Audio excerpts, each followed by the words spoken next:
வந்து கயல் கண்டுபிடிக்காம இருந்தாலே ரொம்ப நல்லாயிருக்கும் அப்படின்னு நினைக்கிறவங்க இந்த வீடியோக்கு ஒரு லைக் பண்ணிட்டு கமெண்ட் பண்ணுங்கள்.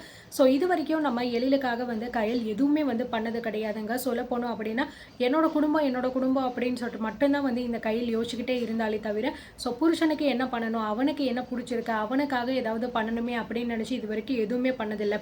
அது மட்டும் கிடையாது, கல்யாணமாகி வந்ததுலேருந்தே வந்து எழில் வீட்டில் தான் இருந்திருக்காரு. ஸோ அந்த தனம் பார்த்தீங்க அப்படின்னா அப்பப்போ நம்ம எழில வந்து எவ்வளோ தூரம் அவமானப்படுத்தணுமோ அதெல்லாம் வந்து படுத்தியிருக்காங்க. பத்தாததுக்கு அன்பு எல்லாருமே தான் வந்து பண்ணியிருந்திருக்காங்க. ஸோ அது இதிலுமே பார்த்தீங்க அப்படின்னா பெருசாலாம் இந்த கையில் எடுத்துக்கவே இல்லை. ஸோ வீடு அப்படின்னா அப்படி தான் இருக்கும், என்னோடய ஃபேமிலி தானே அப்படிங்கிற மாதிரிலாம் வந்து சொன்னதுனால சரி போனால் போகட்டும் அப்படின்னு சொல்லிட்டு கையலுக்காக தான் இவ்வளோ நாள் வரைக்கும் இந்த எழில் வந்து எவ்வளவோ தூரம் பொறுமையாக அட்ஜஸ்ட் பண்ணி இருக்கணுமோ இருந்துட்டு போயிருப்பாரு. ஆனால் அப்போ கூட வந்து இந்த கையலுக்கு தெரியலை, நம்ம வந்து எழிலுக்காக எதுவுமே பண்ணலையே, நம்ம குடும்பத்துக்காக தானே எல்லாமே பண்ணிக்கிட்டு இருக்கோம் அப்படின்னு சொல்லிட்டு பார்த்தீங்கன்னா தெரியலை. ஆனால் இப்போயாவது அவங்களுக்கு புரியுதா என்னன்னு பார்க்கலாம். அப்படி புரிஞ்சால் கூட எழில் வந்து கையல் கூட வராமல் இருந்தால் ரொம்ப நல்லா இருக்கும் அப்படின்னு சொல்லிட்டு தான் வந்து நான் எதிர்பார்க்குறேன்.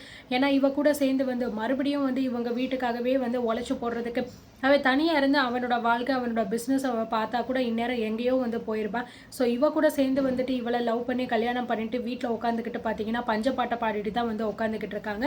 அண்ட் இந்த பக்கம் வந்து இங்கே புதுசாக வந்திருக்கிற அந்த சக்தி அப்படிங்கிறவங்க பார்த்தீங்க அப்படின்னா இந்த மாதிரி நம்ம போயிட்டு கம்ப்ளைண்ட்ல பண்ணலாம். அப்படி பண்ணால் தான் வந்து ஏதாவது ஒரு விஷயம் நமக்கு எழிலை பற்றி தெரியும். நீ நினைக்கிற மாதிரிலாம் எதுவுமே நடக்காது, எழில் கண்டிப்பாக வந்து வந்துருவார், இல்லைன்னா நானே அவரை உங்ககிட்ட கொண்டு வந்து சேர்த்துருவேன் அப்படிங்கிற மாதிரிலாம் வந்து பேசிக்கிட்டு இருக்காங்க.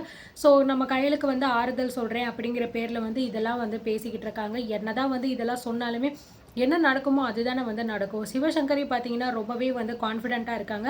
எழில வந்து கையில் கூட என்றைக்குமே சேர விட்டுறவே கூடாது, அவங்க 2 பேரும் பார்த்துடவே கூடாது அப்படிங்கிறதுல வந்து ரொம்பவே கான்ஃபிடென்ட்டாக அவங்க வந்து இருந்துக்கிட்டு இருக்காங்க.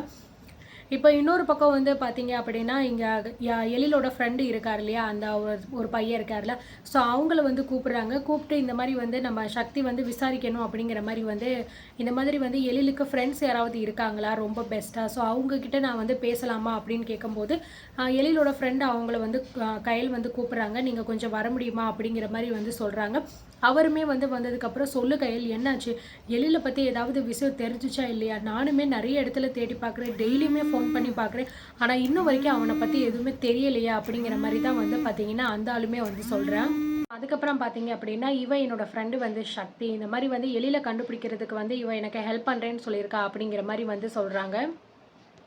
அப்புறம் அவங்ககிட்ட வந்து நம்ம சக்தி கேட்குறாங்க, இதுக்கு முன்னாடி வந்து இந்த மாதிரி வந்து உங்கள் ஃப்ரெண்டு எப்பயாவது கோச்சிட்டு போயிருக்காரா, இல்லை எதனால இது நடந்திருக்குன்னு உங்களுக்கு ஏதாவது டவுட் இருக்கா, இல்லை வேறு யாராவது மேலே உங்களுக்கு டவுட் இருக்கா அப்படின்னு சொல்லிட்டு கேட்கும்போது ஸோ கரெக்டாக வந்து அந்த ஆனந்துக்கு பார்த்தீங்க அப்படின்னா அந்த பாலு அந்த ஆட்டோக்கார மேலே தான் வந்து சந்தேகமே வருது.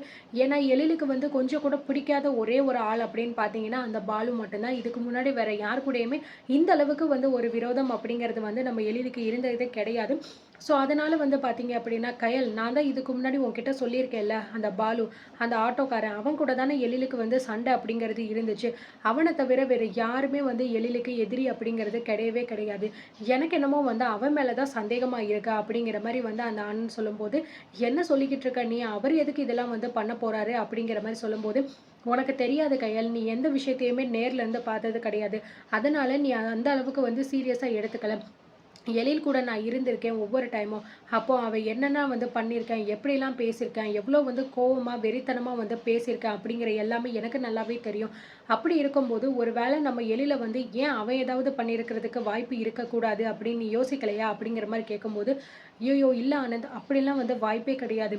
அது வந்து அது மட்டும் கிடையாது, அவங்க வந்து தன அண்ணியோட வந்து தம்பி அப்படின்னு சொல்லும்போது யாரை வேணா இருந்துட்டு போட்டும் கையல், அதுக்காக வந்து இவங்க 2 பேர் கூட சண்டை அப்படின்னா அவங்களோட தம்பியோ இல்லை உன்னோட ஹஸ்பண்ட் அப்படிங்கிறதுனால அப்படி அவன் விட்டுறவா போகிறான். ஒரு வேளை வந்து அன்னைக்கு நைட்டு வந்து இந்த மாதிரி இருக்கும்போது அவர் வந்து எழில் தனியாக இருக்கும்போது ஏன் அவங்க எல்லாருமே சேர்ந்து இவனை வந்து ஏதாவது பண்ணியிருக்க கூடாதுன்னு உனக்கு தோணலை? நீ அவனை கூப்பிட்டு விசாரிக்க சொன்னியா, இல்லை அவன் மேலே கம்ப்ளைண்ட் ஏதாவது கொடுத்தியா அப்படிங்கிற மாதிரி கேட்கும்போது, என்ன சொல்லிக்கிட்டு இருக்க நீனு, அவர் மேலே எப்படி நான் போய் கம்ப்ளைண்ட்லாம் கொடுக்குறது, இல்லை இல்லை ஆனந்த் அதெல்லாம் வந்து சரி வராது, நிச்சயமா வந்து இவர் அதெல்லாம் அதெல்லாம் வந்து அவர் பண்ணுறதுக்கு வாய்ப்பே கிடையாது அப்படிங்கிற மாதிரி சொல்லும்போது உடனே வந்து சக்தி கிட்ட வந்து நம்ம ஆனந்த் சொல்கிறாரு, இங்க பாருங்க, நான் வந்து உங்ககிட்ட வந்து ஒரே ஒரு விஷயத்த மட்டும் சொல்லிக்கிறேன். எனக்கு என்னமோ வந்து அந்த ஆள் மேல தான் வந்து சந்தேகம் அப்படிங்கிற மாரி வந்து தோணுது. ஏன்னா, ஒவ்வொரு தடவையுமே வந்து எழிலுக்கும் அந்த ஆட்டோக்காரனுக்கும் எவ்ளோ பெரிய சண்டை நடந்துச்சு. அதனால ஒவ்வொரு தடவையும் அந்த ஆட்டோக்காரன் வந்து எழிலோட லைஃப்குள்ள வரும்போது, எந்த அளவுக்கு அவன் அப்செட்டா இருந்தான் அப்படிங்கிறது எனக்கு நல்லா தெரியும். இந்த விஷயத்த பத்தி நெறைய தடவ வந்து பார்த்தீங்கன்னா, கயல் கிட்ட கூட வந்து சொல்லியிருக்காங்க. ஆனா, எந்த பிரச்சனையும் பண்ணக்கூடாது அப்படிங்கிறதுனால கயல் சொன்னதுனால, இவருமே வந்து எழிலுமே வந்து அமைதியா போயிட்டாரு. ஆனாலுமே அந்த ஆள் வந்து ரொம்ப ஓவரா வந்து பண்ணி, எழிலோட டாக்குமெண்ட்ஸ் எல்லாத்தையுமே வந்து எரிச்சு, எழிலுக்கு கிடைக்கக்கூடிய பிசினஸ், வேலை எல்லாத்தையுமே அவன்கிட்ட இருந்து பறிச்சுட்டான். அது மட்டும் கிடையாது. இந்த மாதிரி வந்து பார்த்தீங்கன்னா, கயலோட தங்கச்சி வந்து அந்த ஆட்டோக்காரன லவ் பண்றா அப்படிங்கிற விஷயம் கேள்விப்பட்டு, எழில் ரொம்ப கோவப்பட்டாரு. அன்னைக்கு நைட்டு வந்து எனக்கு எழில் ஃபோன் பண்ணா அப்படின்னு சொல்லும்போது, "உனக்கு ஃபோன் பண்ணானா?" அப்படின்னு சொல்லிட்டு பார்த்தீங்கன்னா கேட்குறாங்க. "ஆமா கயல், அன்னைக்கு நைட்டு வந்து மண்டபத்த விட்டு வெளியில வரும்போது நான் வந்து அவனுக்கு ஃபோன் பண்ணேன். அப்போ வந்து ஃபோன் போகல. திருப்பியும் வந்து எழிலே எனக்கு வந்து ஃபோன் பண்ணாரு. ஃபோன் பண்ணி நடந்த விஷயங்கள் எல்லாத்தையுமே வந்து சொன்னாரு.